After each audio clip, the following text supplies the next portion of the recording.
Bienvenidos, queridos espectadores, a Historias de nuestros médicos, un programa que lo que pretende es hacer un homenaje a nuestros doctores, las personas que nos cuidan, que nos escuchan, que nos quitan el dolor, que nos curan, que nos salvan la vida. Hoy tenemos a la doctora Carmen Valdés Illorca. Ella es médico de familia, que lo lleva a mucha honra. Además, ha estudiado medicina aeronáutica y como todos hemos pasado y pasamos por nuestro médico de familia, nos va a decir cosas muy interesantes. Pero antes le vamos a dedicar un poema.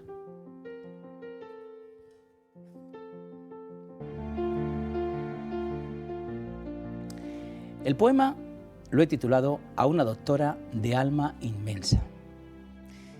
Nacida en la tierra donde el sol acaricia, en Alicante empezó su noble travesía.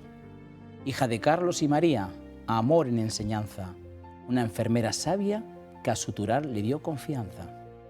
En aulas de maristas y teresianas forjó su pensar, con fe y letras del padre Poveda aprendió a caminar. Su corazón halló ejemplo, su guía verdadero, en la bondad sin medida del pediatra Pedro Herrero. La ciencia del vuelo y del cuerpo quiso abrazar, estudió medicina aeronáutica sin cesar. Mas su hogar, su esencia, fue la familia cercana, en Fuencarral, su centro, su mano siempre sana. Adherencia enseñó, no solo recetas firmó, sino caminos de vida a cada quien acompañó. Profesora de mente inquieta y generosa labor, siembra en cada alumno un futuro mejor. Su dicha se fundió en un amor duradero, junto a Julio José, su compañero sincero. Hermano de Mercedes, su amiga del alma, construyó una vida llena de calma. De su amor brotaron Julio, Carmen y Carlos, tres soles que en su vida dejaron regalos. Y hoy, la pequeña Mencía, su nieta adorada, le devuelve en sonrisas la luz en su jornada. Amante fiel de los perros, alma libre y noble, último tesoro, Boni, compañero de trote. Así vive ella, doctora y maestra de amor, un corazón de Alicante tejido en honor. Bienvenida, doctora Carmen Valdés. Gracias, muy amable, gracias, Adolfo. Es precioso, de verdad. Me ha gustado. He intentado resumir un poquito, exacto, ¿verdad? Todo esa es mi vida, esa es tu mi vida.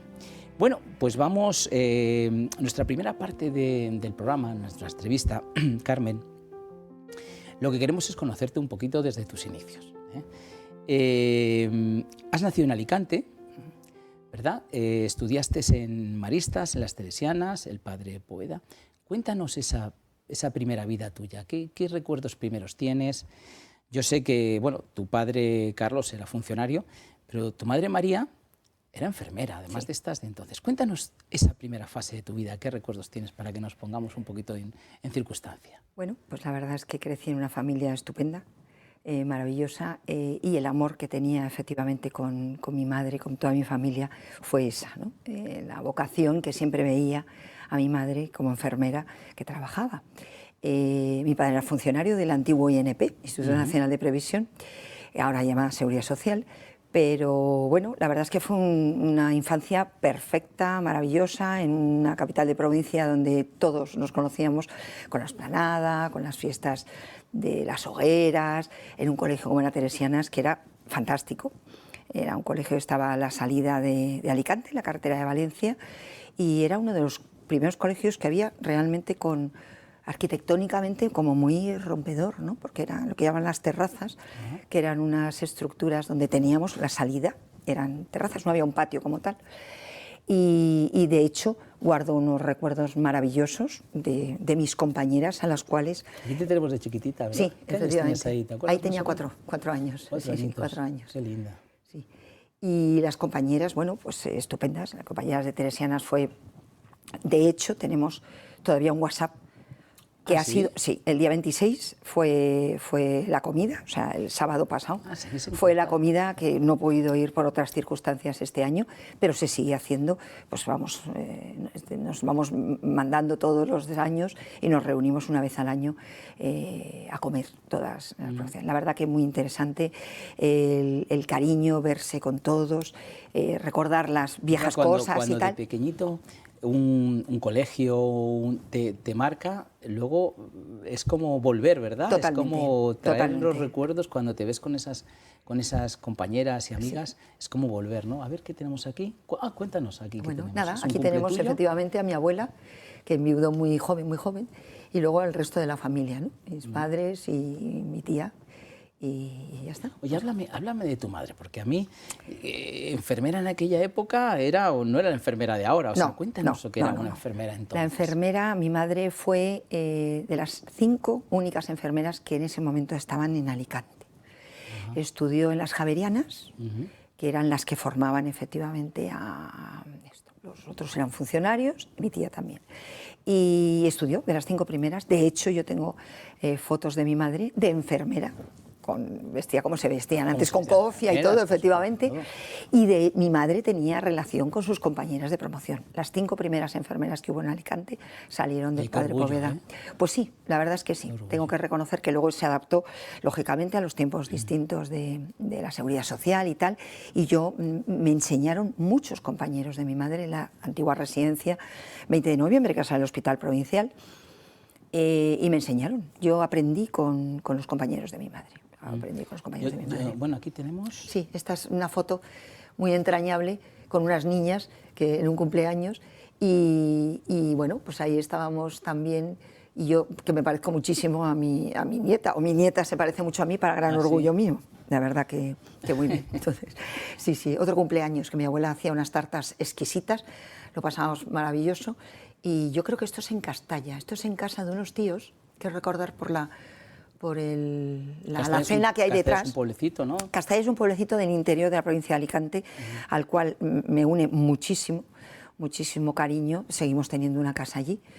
Se celebran las fiestas de moros y cristianos, con un ambiente fantástico. Es un pueblo muy agradable del interior, donde se come fenomenal, la gente es maravillosa y todavía se vive muy bien. De infancia y todo, ¿vivirías por esos pueblos también? Porque Alicante tiene mucha fama de fiestas de los pueblos. Efectivamente, ¿no? Lo que es Alicante, la tradición más fundamental de Alicante son las hogueras, ¿no? Que es prácticamente como las fallas, que es para San Juan, para el 24 de junio. Pero luego, efectivamente, todo el mundo en Alicante casi siempre se iban a veranear, nos íbamos a veranear a los pueblecitos de la provincia, uno de ellos Castalla, que está al lado de Onil, conocido por las muñecas famosas, al lado de Alcoy, al lado de Ibi, todas estas zonas que realmente son pueblos maravillosos donde se come, insisto, muy bien, la gente es estupenda y se duerme muy bien en verano. ¿Y esa horchata de Peret? Oh, buenísima.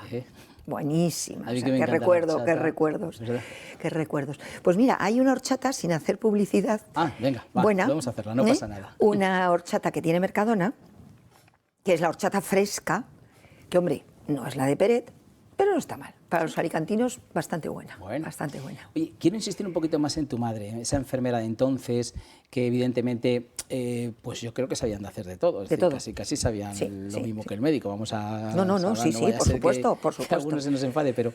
Y sería la persona que más marcó para tu futuro médico, ¿tú crees? Yo creo que mi madre... Porque luego también tenemos a un tal doctor Pedro Herrero, que quiero que me cuentes cosas de él, pero tu madre marcó, digamos, un poco, ¿te orientaba No, se mantuvo muy aséptica con respecto, pero yo sí que tenía muy claro que me gustaba la medicina desde que tenía 2 años. ¿Desde que tenías 2 años? Recuerdo, efectivamente. Sí, es algo que bueno, pues que toda la vida... Entonces mi madre, yo creo que sí que es verdad, mi madre trabajaba, pinchaba y yo veía cómo preparaban las jeringas cuando no eran desechables, con el alcohol y como decía, era fantástica. Luego cuando se incorporó a la Seguridad Social, era una persona muy respetuosa con el paciente. Había trabajado con gente muy importante en ese momento en Alicante, Pedro Herrero era el pediatra prácticamente de todo Alicante y de la provincia, porque era entrañable, pero mi madre había trabajado con un neumólogo cardiólogo, lo que era antes neumología y cardiología, ¿no? Corazón y pulmón, que le llamaban antes como especialidad. Y había trabajado con otorrino y la verdad es que la relación de mi madre era concretamente con este médico, que ahora no recuerdo cómo se llamaba, le decía: María, historie usted a los pacientes, hágales el electro, y en ese momento rayos X, no había placas, tenían los aparatos de rayos X, que yo voy a descansar. Él descansaba 5 minutos, me lo recuerdo mi madre porque decía, suficiente para entre paciente y paciente hacer, pues eso, Sí, era recitar extraordinario. un poco. Mi madre historiaba y él pasaba todo historiado, las pruebas complementarias, el electro realizado, la placa. ¿Qué compenetración había? Muchísimo. Mi madre siempre hablaba maravillas de este médico que ahora pues no recuerdo, lo siento, me he quedado en blanco. No, ahora que decías eso, me estaba acordando yo que ahora se pone... Yo recuerdo que cuando nos visitaba en casa el practicante, Sí, le llamamos así, el sí. practicante, nosotros en el caso se llamaba Sevilla. Claro, tú cuando le llegaba ya sabías que te tocaba inyección, porque Hombre, antes se ponían muchas inyecciones. mucho, Ahora, muchísimo, ahora se muchísimo. ponen poquitas, pero antes se ponían muchas. Y es verdad esa parafernalia de esterilizar, Así este es. cristal. O sea, veías ahí y tú decías, "Madre", que luego no era nada, porque luego te hacía pim, pim, pan y ya estaba. Pero me acuerdo que era como que ahí llegaba el practicante de la Sevilla y era como... Pero sabías que a partir de ahí te ibas a curar. Esas anginas que estaban así, esas fiebres, era mano santa, no Sí que sé es qué verdad, pinchaban, pero era mano santa, ¿no? Sí que es verdad. Oye, el doctor Pedro Herrero, porque me comentaste una vez que hablamos, un pediatra muy conocido, que ya es difícil conocer a un médico, estamos hablando de Alicante, no estamos hablando de un barrio pequeñito, estamos hablando de Alicante, pero es que este hombre además que era conocido porque era tal, es que dejaba dinero incluso, ¿no? Cuando veía una familia, dejaba dinero debajo de la almohada, ¿no? Eso es así. Ahora es beato. Quiero decir, la santidad de este hombre era extraordinaria. Es beato, fíjate. Tiene una figura, un monumento conmemorativo, porque él, al principio, en la época de la guerra y todo eso, había una zona que llamaban la gota de leche. Eso me lo contó mi madre, lógicamente. La gota de leche estaba en el puerto de Alicante y era como una especie de dispensario donde los niños huérfanos que no tenían posibilidad de alimento, allí se les suministraba vacunas y se les suministraba leche que traían los americanos, muchas veces leche condensada. Porque esa leche condensada claro, era muy fuerte y además se podía diluir, con lo cual era leche normal, ¿no? Porque no se podía congelar y entonces esa leche venía preparada con el azúcar. Y tiene en el puerto de Alicante, hablar de Pedro Herrero es hablar...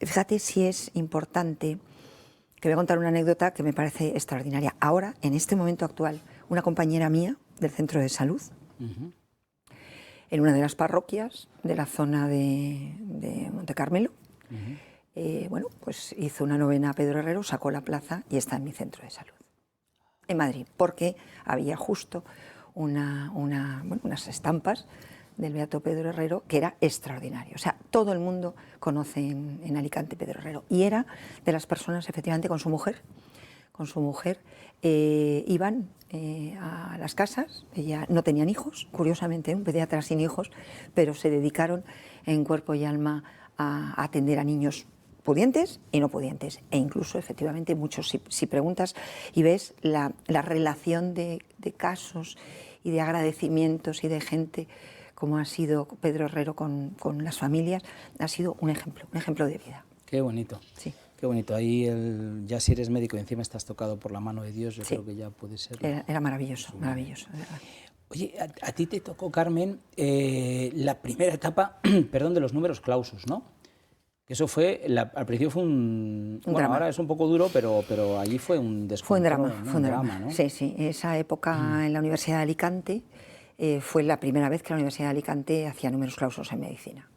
Y entonces había una jornada inicial donde habían salido una lista en el periodo de información, o la verdad, no lo recuerdo ya, perdón, yo creo que era información de Alicante, donde salía con los primeros admitidos por expediente académico.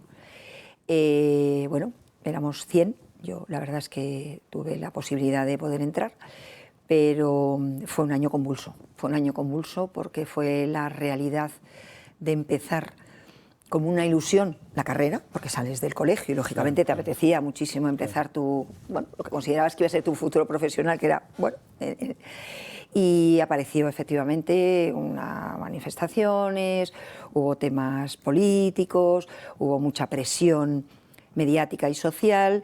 Ahí fue cuando tuve el primer conocimiento con sindicatos. Y bueno, pues fue bastante ardua, fue dura, fue una época muy dura, porque al final entramos 600 de los 100 iniciales y se hizo una criba. se hizo una criba pues dolorosa, ¿no? Porque lo hicieron 100, 200, 200 y 200. 200 repitieron, 200 pasamos con una. Yo pasé efectivamente con pendientes, o sea, con asignaturas pendientes, y 200 se fueron a la calle. Fue esa la criba. De hecho, de esa primera promoción acabamos 9, o sea, de la promoción mía, tan solo 9 de esos 200. O sea, fue luego... De esos 600 que entramos, sí, los 9 de mi promoción acabamos. Fue muy, fue. Y tanto es así que bueno, se retrasó el inicio del curso académico hasta después de la Inmaculada. El 10 de diciembre empezábamos la universidad en lugar de en septiembre, como habíamos tenido. O sea, que el primer golpe con la medicina... Fue desastroso, la verdad es que fue desastroso. Decir, voy a tener que pelear. Sí, fue, o sea, decir una cosa que decir, te planteas decir, de verdad, esto es lo que yo quiero, toda esta lucha, pero en fin, bueno. Carmen, y estudias en Alicante, ¿no? En la Universidad Estudio en la Universidad de Alicante, toda la carrera. Toda la carrera. Sí. Luego te vienes para Madrid, empiezas ahí a ejercer o ya empiezas a ejercer en Madrid. Ya empiezo a ejercer. Eliges MIR, ¿no? Entiendo yo, existía el MIR. Sé que tienes ahí un camino también que entras por el tema de la medicina aeronáutica, ¿verdad? ¿Qué es la medicina aeronáutica? Eso en primer lugar. Pues sí, la verdad es que es una especialidad muy desconocida, pero lo que se basa fundamentalmente es en encontrar aquellas personas que en situaciones de ingravidez o pilotos, que evidentemente tienen un nivel de preparación, excuso decir, exquisito, claro. O sea, y tremendo, pues que están sometidos a estas situaciones de ingravidez, y lo que se hace fundamentalmente es entrenarlos para que se fijen en los instrumentos de vuelo y no confíen en sus propios sentidos. Es decir... Porque te cambian, ¿no? Totalmente. O sea, por mucho que se dice, mi marido es ingeniero náutico, lo digo porque era un punto más bueno, pues de aproximación a él, y evidentemente me explicaba muchas cosas. Entonces, la medicina aeronáutica se basa en esto, fundamentalmente en un entrenamiento. Quiero decir, los pilotos de aviones de combate especialmente, pero incluso los de aviones comerciales, lo que hacen fundamentalmente es, teóricamente, fijarse en los instrumentos de vuelo. Esos instrumentos de vuelo son los que dan la situación real de cómo está el avión, ¿no? Cómo está. ¿Qué ocurre? Que muchas veces en esas situaciones de ingravidez, en situaciones de desorientación espacial, en situaciones... Gira así el avión, efectivamente, no o de noche, tú no ves. Noche, claro. Tú no ves. Entonces, ¿qué llevan? Pues llevan incorporados, o en el caso del avión, por ejemplo, el EUFA, ¿no? Que lleva una visera donde realmente tienes toda la visión. Pero en el caso normal de los aviones de combate que puedan tener, los instrumentos de vuelo son los que te están marcando que tú no te debes de fiar de lo que tus sentidos tienen, sino que tienes un marcador que es el horizonte artificial, cómo está el avión colocado, qué ruidos tienes, esas cosas que en principio el ser humano se fía de su vista, de su oído, pero si ha perdido esa referencia, tiene que tener algún sistema de referencia, y eso es lo que te entrena fundamentalmente a fiarte de eso, que es muy difícil, ¿eh? Que lo veo complicadísimo. Es muy difícil. ¿Y a ti te hacían vivir esas situaciones? Sí. Me imagino con algún tipo de... Sí. La verdad es que yo creo que la película Top Gun, la primera, la original, demuestra muchísimo realmente. Hombre, luego hay cosas que están noveladas, pero sí que es cierto. Los vuelos invertidos, las situaciones, por ejemplo, en el desorientador espacial, que realmente te meten en situación en la que no ves nada y te dan vueltas para que veas. Luego te dicen desde fuera el monitor o el instructor, ¿cómo está el avión? Pues el avión está en picado, o el avión está generando del lado derecho. Pues todas estas situaciones, sales de la cabina, que no es una cabina pequeñita, lógicamente, levantas la cabina y ves que lo que tú sientes no tiene nada que ver con la realidad. Entonces es un entrenamiento para que realmente, conscientemente, te fíes de los instrumentos de vuelo. Interesante. Es muy interesante, muy interesante. Hay enfermedades incluso que se han detectado, ¿no? Porque situaciones en las que tú pierdes, por eso iban los trajes de combate con presiones desde las piernas, con una presión positiva para inyectar que bombee la sangre al corazón, porque en situaciones de ingravidez lo que hace es tender que la gravedad te va a chupar, por decirlo de una manera, el árbol circulatorio hacia las piernas. Entonces, es como si fuera una digestión, ¿no? Se te va de la cabeza, del cerebro, se te va el riego, y entonces va a la parte inferior del cuerpo. ¿Tú qué tienes que compensar? Que tú no pierdas la visión túnel, que es una visión que te queda sin vista, claro, del nervio óptico o a nivel del quiasma óptico cerebral. Lo que hace fundamentalmente el traje de presurización es eso, comprimir las venas, el árbol circulatorio, para presionar la circulación y que permita el riego del cerebro. Tenga... Es muy interesante, es fisiología. No te desmayes ni tengas esa caída. Es fisiología pura, pero es muy, muy bonita, muy bonita. Y había una cátedra en la Universidad Complutense, del cual yo hice el doctorado, que era la cátedra que llevaba el profesor Sobrino, que aquí, en la Universidad Complutense, donde efectivamente era fisiología aeronáutica. Era muy interesante, muy interesante. La cirugía la descartaste, ¿verdad? A ver, descartada, me gustaban más las médicas, pero la hubiese tenido que descartar porque mis problemas de espalda, mucho rato... Aquí el espectador no la veis, pero Carmen es una persona bastante alta. Entonces la posición de mucho rato, evidentemente, pero vamos, quiero decir, soy más de asistencial a nivel médico que quirúrgico. Técnica. ¿Medicina de familia? Medicina de familia. ¿Por qué? Bueno, supongo que la medicina de familia era algo que es el contacto directo con el paciente en todas sus patologías. Es decir, la superespecialidad o la especialidad es algo muy interesante. O sea, a mí la neurología, por ejemplo, me entusiasma, ¿no? Me parece que es algo. La psiquiatría me parece que es una especialidad preciosa. Pero digamos que la especialización es compartimentar a los... Entonces, la medicina de familia es como una medicina interna extrahospitalaria. Entonces tú lo mismo abres la consulta. Lo has definido perfectamente, ¿eh? Sí. Medicina interna extrahospitalaria. Entonces tú entras, un paciente te viene con un problema de un angor, o sea, de una angina, al siguiente es una hemorroide, lo otro es un ictus, lo siguiente es un cáncer, lo otro es un estado depresivo, lo otro simplemente es una analítica por una anemia. O sea, es absolutamente, bueno, no sabes lo que cuando abres la puerta que va a entrar por ello. Entonces, ¿por qué medicina de familia? Pues porque realmente es de familia. Entonces, el paciente es el paciente, pero su entorno, ¿no? Entonces, esto que define muchísimo que los médicos somos médicos antes de cabecera, médicos, bueno, lo que sea, generalistas.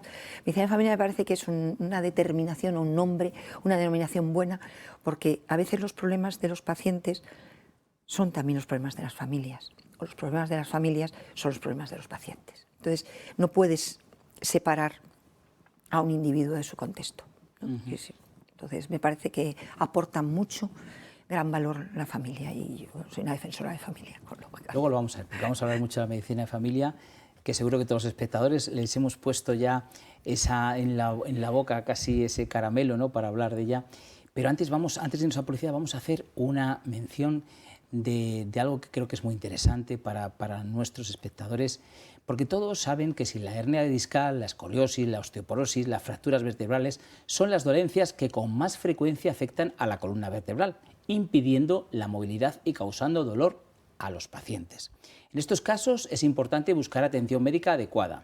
En ARI, que es el Instituto de Salud Osteoarticular, mejoran la vida de estas personas sin importar la edad, con Pilates terapéutico, una evolución del método Pilates muy útil en la recuperación de lesiones, supervisado en todo momento por un médico especialista en columna y específicamente personalizado de acuerdo a su patología, reduciendo el riesgo de lesión y aumentando con eficacia y su eficacia. Confía en ARI, institutoari.com. Y ahora sí ya nos vamos a publicidad.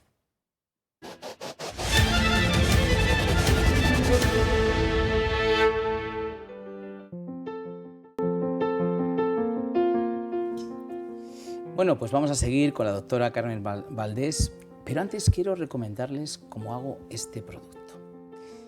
Esto es un glucómetro, ya lo hemos explicado. El glucómetro, ¿qué es lo que mide? El glucómetro lo que mide es la glucosa. La glucosa que tenemos en sangre.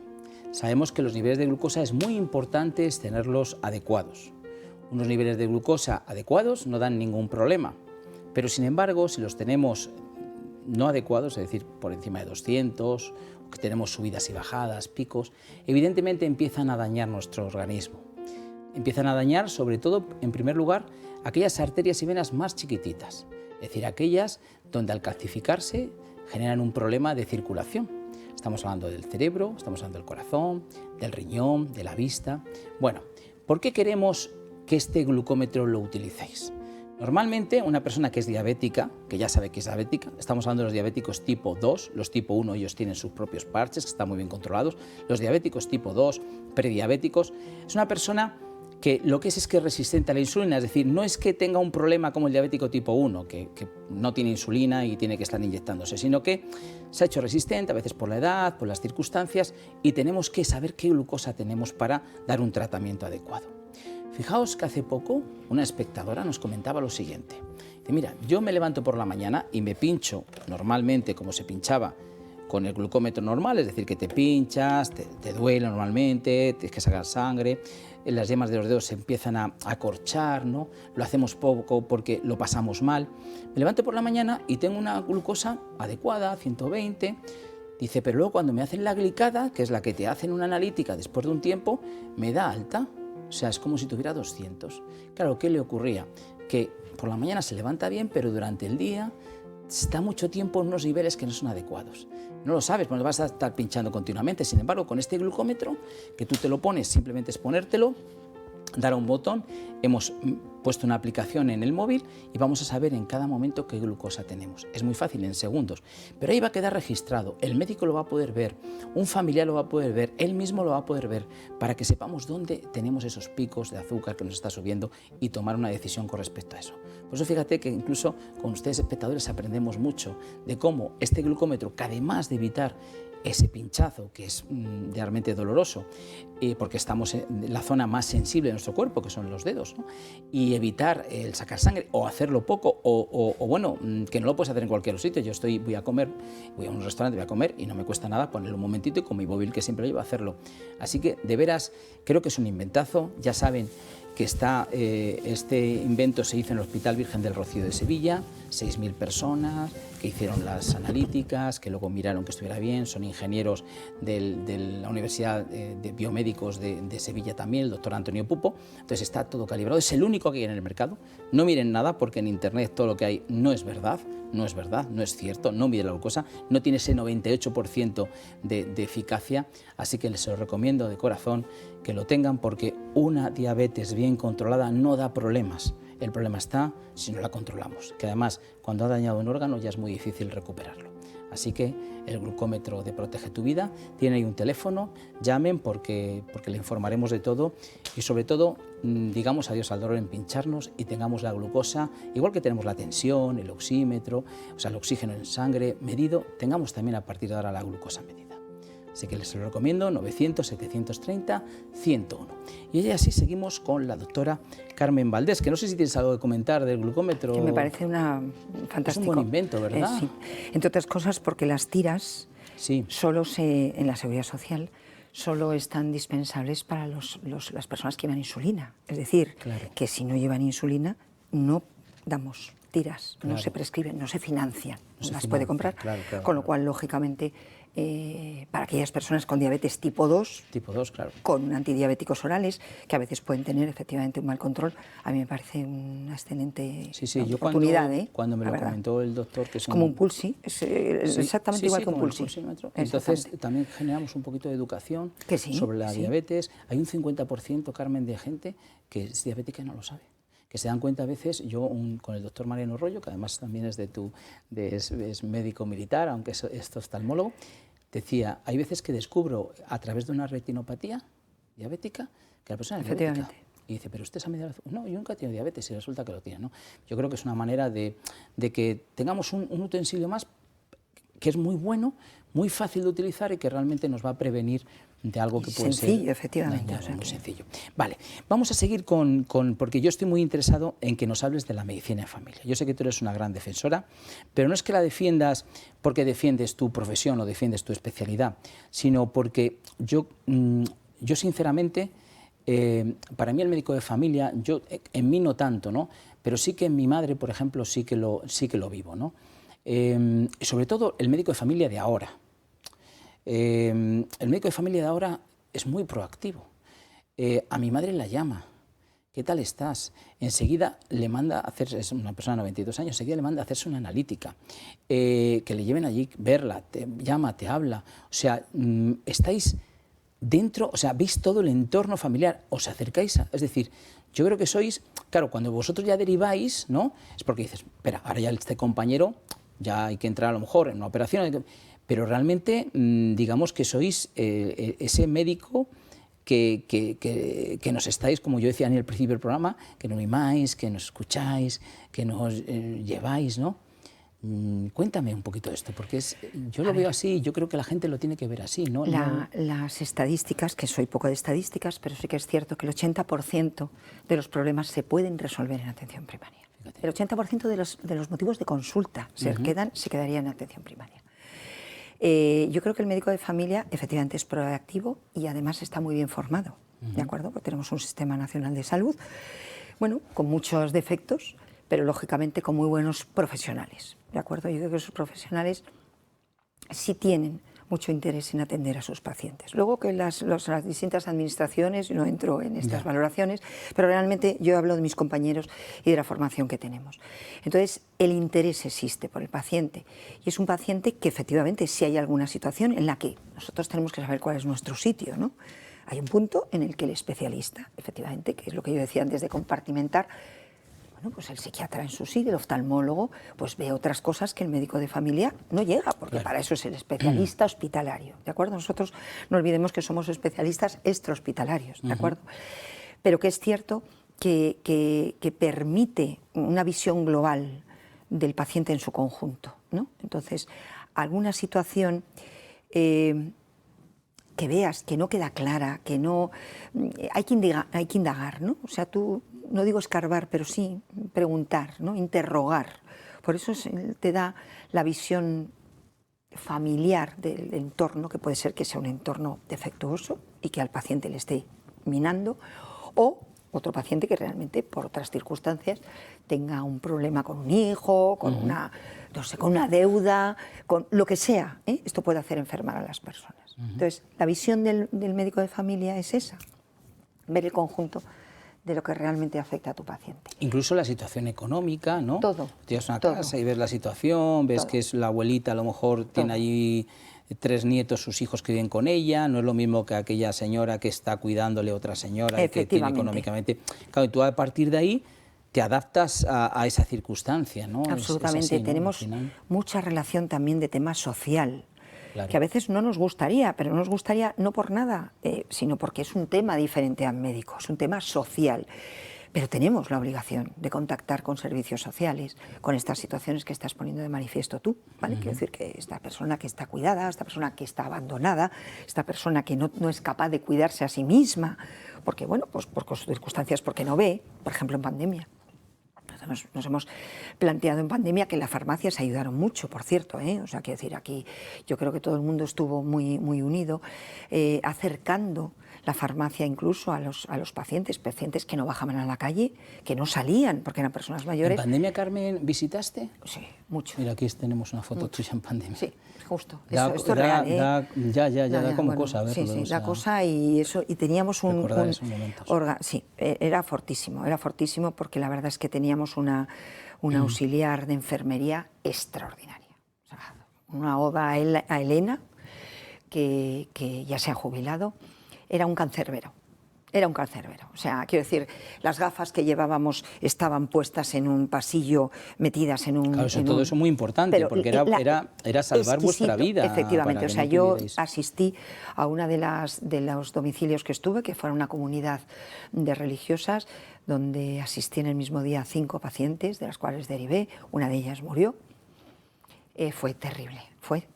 Aquella época nos enseñó mucho, Nos enseñó mucho, pero bueno... ¿Temías por tu vida, Carmen? En absoluto. Nada. Es que además salíamos por la mañana, yo recuerdo, en la calle Costa Brava, yo vivo cerca del centro de salud, salía y nos veíamos 3 personas solo por la mañana. El señor de la basura, el reponedor del UNIDE y yo. Éramos los 3 que a las 8 menos 5 nos saludábamos todos. Entonces íbamos ya con las batas. O sea, las batas las llevábamos limpias, las sacábamos limpias, las dejábamos que se lavasen con una protección especial, que eran unas bolsas de plástico que ahora las venden y parece que son como manejables. Metíamos esas batas allí y las llevaban a esterilizar a otro sitio, con lo cual salíamos con batas limpias de casa que luego dejábamos allí, en el centro de salud, para así. Bueno, una Además, época Carmen, un poco fíjate, curiosa. yo creo que el médico de familia, en pandemia, claro, si tú ibas a un hospital, tú te encontrabas con un médico, vengo con esta circunstancia, normalmente grave y tal, y el médico trataba a esa persona. Pero es que el médico de familia ya conocíais a las personas. Es decir, no sé si tuviste Horrible. fallecieron Prefiero no recordarlo. no recordarlo. Conocías a las personas, entonces es como, ostras, o sea, María, Juana, Antonio, Sí. ¿sabes? Bueno, hasta mi hijo enfermó También tu de hijo COVID el enfermó. mayor. Mi hijo mayor estuvo ingresado 5 días y recuerdo que salió con una medicación que no había en la farmacia.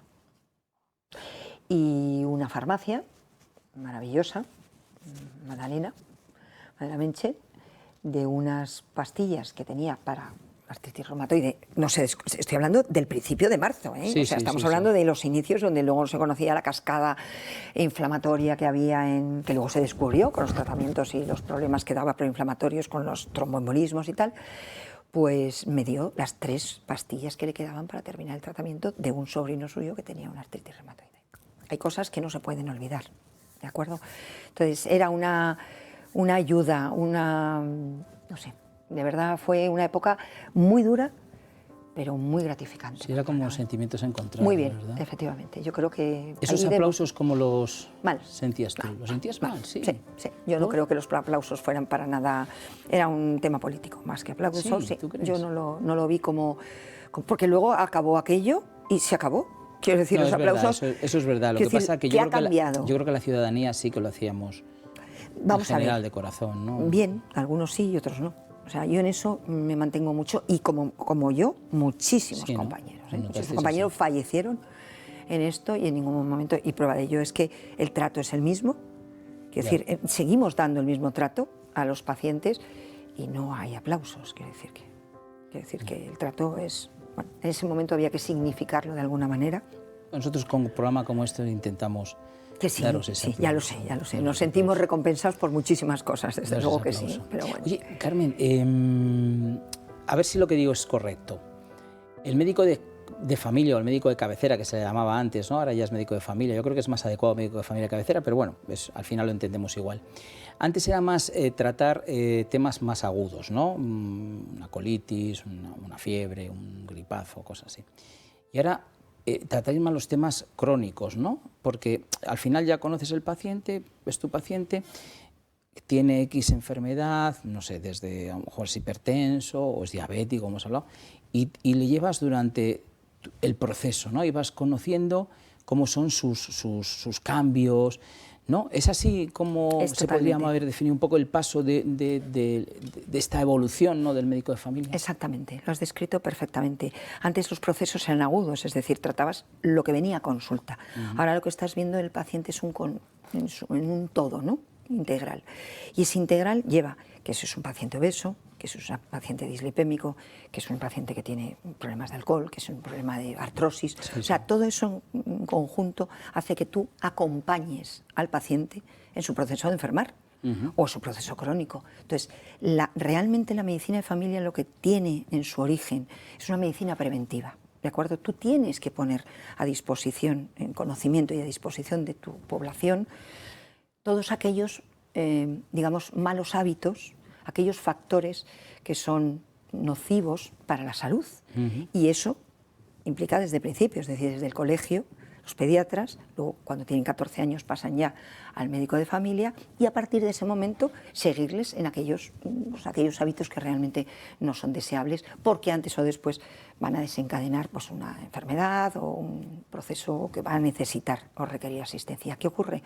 Que realmente ahora la esperanza de vida se ha alargado, ¿no? Entonces la esperanza de vida hace que con la edad, Claro. o sea, las enfermedades también se vuelven más crónicas. Claro. Antes tenía un ictus y prácticamente fallecía enseguida. Sí. Ahora quedan secuelas de ese ictus. Y ese ictus, con esa hemiparesia, hemiplegia, en fin, lo que sea, se ha cronificado.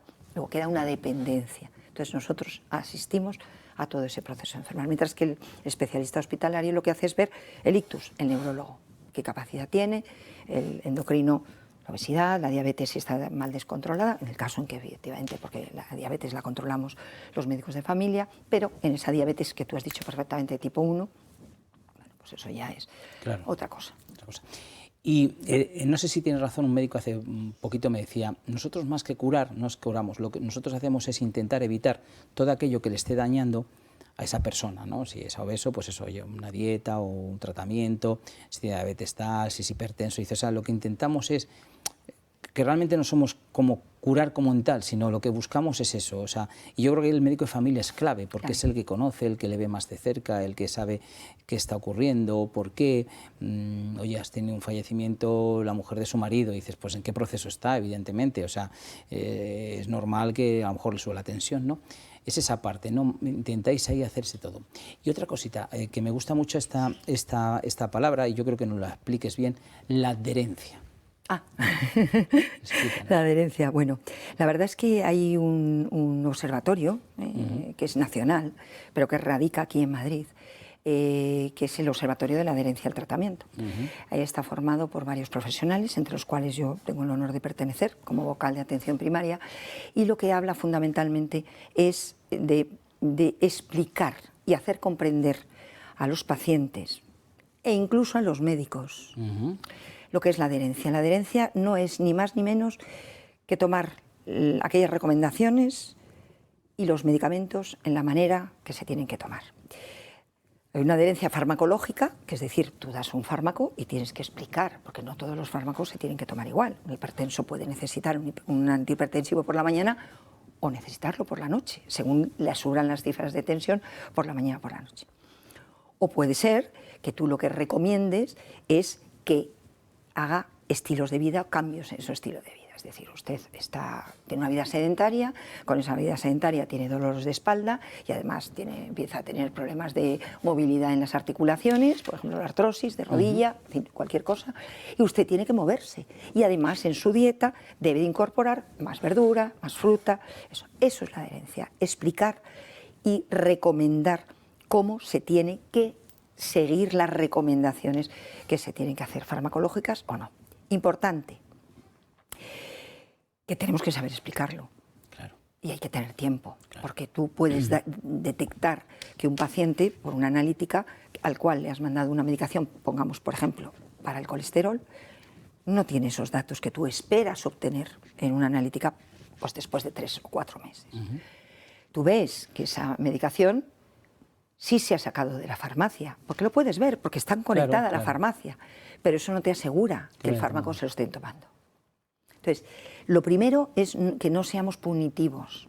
O sea, los médicos no tenemos que ser como agresivos, efectivamente, no con decir, no, así que vamos, necesito saber si lo que yo le he mandado de verdad le ha hecho bien o ha encontrado usted alguna dificultad que yo no he sabido entender. Claro. ¿Vale? Entonces, explíqueme por qué esto.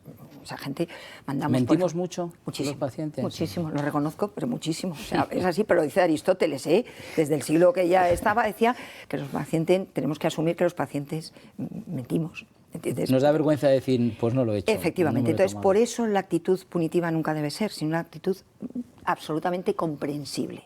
Porque a lo mejor hay alguien que le hemos mandado un diurético, cosa más natural del mundo, una persona mayor, que pueda tener una insuficiencia cardíaca o cualquier cosa, y va a recoger a sus nietos o a llevarlos por la mañana. Claro. Ese diurético le limita la vida. Claro. Dale el diurético a mediodía, no se lo des por la mañana, porque no se lo va a tomar, porque va a salir a recoger. Entonces, simplemente con observar, preguntar y atender, que a fin de cuentas es lo que tenemos que hacer.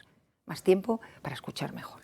Y el tiempo es verdad que os varió, ¿no? O sea, estabais en 4 minutos y estáis estamos en 10 ahora. Estamos muy bien. En este momento estamos muchísimo mejor.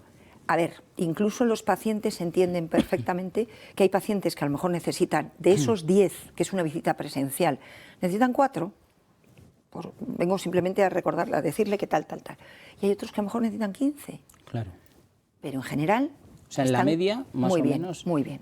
Se están haciendo muy bien las cosas. Yo creo que las agendas están siendo buenas, las agendas médicas. Nuestro centro tenemos la enorme suerte de contar... lo hemos dicho, estamos en el centro de Fuencarral. Que además es un centro formativo, ¿no? Es docente, efectivamente, dependemos de la autónoma. y es un centro docente. Y bueno, la verdad es que nuestra directora de centro, no tengo ningún empacho en decir, es fantástica, fantástica, es una trabajadora insaciable, que además agendas de rebosamiento, que es algo que se está haciendo cuando estamos un poquito extralimitados, se les permite a los profesionales doblar en horario contrario al suyo, es decir, yo tengo un turno de mañana y si yo me piden una agenda de rebosamiento, yo doblaría por la tarde para permitir descongestionar las agendas de mis compañeros. Está muy bien eso, ¿eh? Exacto, pero a los profesionales del centro, o a alguien que esté dentro del sistema de salud. Con lo cual, efectivamente, está funcionando muy bien las agendas. A veces decía, bueno, pues es que ya no hay tanta gente. Sí, hay la misma, pero controlada. Claro. Que eso Bien da mucha tranquilidad los horarios, a los tiempos. pacientes que tú vas y ves que tienes el tiempo que necesitas y el otro está esperando, el paciente está esperando tranquilamente porque sabe que le vas a dedicar el tiempo que va a necesitar. Con lo cual, si tú inviertes en el paciente que está dentro X minutos, luego le va a tocar a él o a ella, ¿no? Y entonces va a ser recompensado con el tiempo que realmente necesite. Que necesita. Está bien, en este momento, desde luego, creo que se han adaptado muy bien las agendas. Hay centros que sí que es cierto, hay centros que son críticos, llamamos centros críticos aquellos en los que por los motivos que sean muchos profesionales están faltando, por bajas, por enfermedad, lo que sea. Esos sí que la Comunidad de Madrid ha cubierto, está intentando cubrir de una manera y sí que es cierto que tienen algunos más dificultades que otros, ¿de acuerdo? Carmen, ¿seguís teniendo muchas tareas administrativas que podían poder quitarse o...? También se están rebajando muchísimo, muchísimo. O sea, el tema burocrático sigue siendo, es una reivindicación de los médicos de familia que las bajas que no sean nuestras, es decir, claro, que no generemos nosotros... sea de un psiquiatra, de un ingresado, urologo, un cirujano, efectivamente, pues que eso asuman, claro, efectivamente, claro, puesto que las citas las dan. No creo que lo vayamos a conseguir, pero aquí lo dejo en la televisión por si alguien lo oye. Y el otro día entrevisté a un doctor que está en la Fundación Jiménez Díaz, un hospital que yo considero... Puntero. Sí, o sea... Lo es. Y me hablaba de la inteligencia artificial y yo ya pensé automáticamente en los centros de salud. ¿Qué decía él? Que ellos ahora lo que es una consulta la pasan con inteligencia artificial. No es que la pase el robot, sino que ellos, según están hablando con el paciente, el robot está captando todo lo que se dice y lo está dejando en el historial para que no tenga que estar escribiendo. Y, oye, si se te pasa alguna pregunta que crea la inteligencia artificial, que la podías hacer, o alguna recomendación que das que ellos piensan de otra manera, te lo dice, pero solamente a modo, bueno, sí. de comentario, no que sirva como algo tal. Yo creo que eso... ese camino está muy bien, ¿no? Porque al final lo que el paciente quiere es esto, o sea, que esto que evidentemente tiene que estar, pero ¿tú crees que sería algo...? Te diré más. LOAT ha hecho una reunión con un proyecto de estos. Yo soy la responsable de humanización de mi centro, porque creo mucho en la humanidad de la medicina y no sé por qué tengo que decir ahora que se tiene que humanizar la medicina, pero bueno, toca. Pero bueno, efectivamente, entonces creo que eso sería un gran avance. Tú estás mirando al paciente, le estás viendo su expresión, no estás centrada mirando en el ordenador o mirando que si me sale esto o le he dado mal a la tecla y he escrito mal una palabra, ¿no? Entonces, realmente esto lo hemos probado. Yo creo que hay algún adelanto por parte de autoridades sanitarias, pero realmente yo creo que en una parte sería importante, siempre y cuando sea supervisado por el médico. Claro, la inteligencia artificial nunca debe sustituir a la inteligencia natural. Efectivamente. O sea, yo por lo menos, evidentemente, es una ayuda extraordinaria. De hecho, el otro día me decía un compañero, con muy buena gracia, Mario, me decía, va a haber médicos que utilicen la inteligencia artificial y médicos que no la utilicen. O sea, estos van a ser los dos tipos de médicos. Claro. Y tenía razón, o sea, tiene que ser una herramienta para poder que nos ayude más a comprender las cosas y que nos ayude a mejorar. A fin de cuentas, si hemos ganado en el robot, en la resonancia, en las técnicas mejores, pues todo aquello que herramientas que podamos utilizar para mejorar la atención van a ser bien llevadas. Oye, pues nos das una luz de esperanza en todo esto buenísima, la verdad es que nos queda muy tranquilo. A mí me gusta siempre acabar el programa, que yo creo, y además contigo estoy súper seguro, que es lo más importante, que es la familia. Bueno. Vamos a ver si te parece. ¿Tienes 3 hijos? Tengo 3. 3 hijos. Tienes una nieta que es ¿no? Sí. Bueno, aquí estamos con tu marido. Sí. Con uno de tus perritos, porque no es la... Esta ya no está. Esta no está, la pobrecita. Has tenido como 7 perros, ¿no? O sea, sí, tu vida siempre está rodeada de perros. ¿no? Dan un cariño tremendo. Sí. Aquí tienes tus hijos, tu marido. Esta es la última foto que nos hicimos del mayor, que es el que está a la izquierda, justo después de comer, antes de la boda. O sea, ese mismo día era la despedida de soltería en casa. Sí, está mi hija, que vive fuera, en Oxford, mi hijo pequeño, que vive aquí, en Madrid, y el otro también vive en Madrid, el mayor, del que es el padre de mi nieta. Sí. A ver si tenemos una fotito de Mencía, que no... A ver si es verdad que te pareces a ella. Bueno, vamos a ver, o ya se parece a ti. A ver si la sacamos, la foto de Mencía. Y tu perrito ahora Bonnie, ¿verdad? Ahora es Bonnie, sí. Mira, aquí los tenemos a los dos. Es una bruja, es una brujita. Ahí estábamos haciendo un sándwich, le gusta mucho cocinar. Bueno, a mí me gusta mucho cocinar. Sí se parece, y siempre... ya la veremos en... Sí, pero sí que es verdad que es un... ¿Es hija de? Del mayor, de Julio. De Julio y de Alex. ¿Tiene ahora? 3 años. 3 años acaba de hacer en marzo. Es una monada. La verdad es que es una alegría para todos. Sí. Y bueno, y aquí tenemos el día de la boda. Exactamente. Sí, con mi hijo. Que ¿Están los dos casados o solamente? No, solo el mayor. Se casará el pequeño, si Dios quiere, al año que viene. Qué bien. Sí, la verdad que además es muy bonita porque fue una iglesia que yo no conocía. Mi nuera es muy culta. Preciosos, y es San Antonio de los Alemanes, en la calle de la Puebla. Es espectacular, o sea, recomiendo a todas aquellas personas que les guste porque es una iglesia increíble, estaba recién restaurada y es increíble, es como una capilla sixtina en pequeño y está en la calle, al lado de la Gran Vía. Es una preciosidad de iglesia, la verdad es que sí. Médico de familia y encantada con tu familia. Sí. Yo creo que ahí has encontrado, yo qué sé, tu vida, ¿verdad? Sí, la verdad es que estoy muy feliz. Tu medicina de familia. Agradezco muchísimo a Dios todo lo que me ha dado. Los amigos, llegar con toda evolución y todo esto. Mira, aquí, aquí es en tu centro. Esto es en mi centro de salud, sí, justo, enfrente, mi centro de salud. Sí. Oye, como se puede elegir ahora médico, a ver si vas a tener ahora una aluvión de personas que quieren tenerla. Bien recibidas serán, porque la verdad que nos gusta lo que hacemos. Bueno, pues ya estamos terminando, Carmen. Muy bien. ¿Qué tal te has sentido? Muy a gusto, muy feliz. Bueno, hablar de la vida de uno a veces da como un poco de vértigo, ¿no?